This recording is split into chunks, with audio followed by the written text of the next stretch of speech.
అన్నిటిని కూడా శాంక్షన్ చేసి తెప్పించుకుంటాం. మన నియోజకవర్గం నుంచి ముఖ్యంగా కాట్రేన్ గోల్డ్ నుంచి మన శివ అనే అబ్బాయి అక్కడ పనిచేస్తూ ఉన్నారు. ఆయన ఎంతో నిబద్ధతతో చాలా యాక్టివ్గా ఈ కార్యక్రమాన్ని చేస్తూ ఉన్నారు. ముఖ్యంగా ఆయనకి నేను అభినందనలు తెలియజేస్తూ ఉన్నాను. అలాగే సో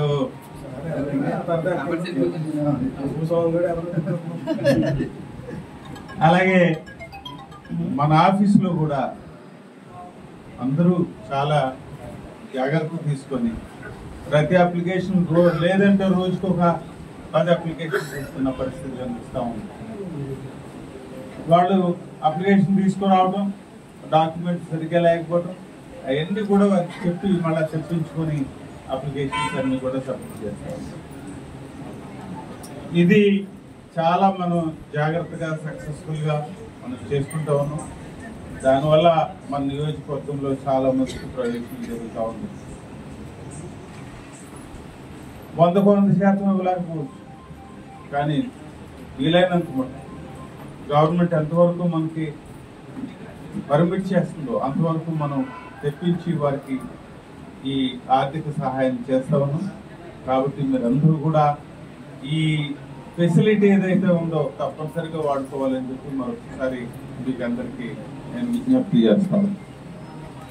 అలాగే ఇంతవరకు వచ్చిన 345 మంది వరకు సుమారుగా ఈ రోజు వరకు ఈ సీఎం సహాయ నిధి నుంచి వారు లబ్ధి పొందారు.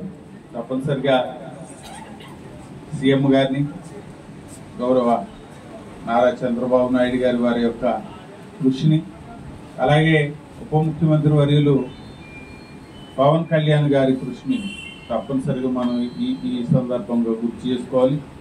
ఈ డబ్బులంతా మొబిలైజేషన్ చేసి మన కోసం వెచ్చిస్తున్నారు.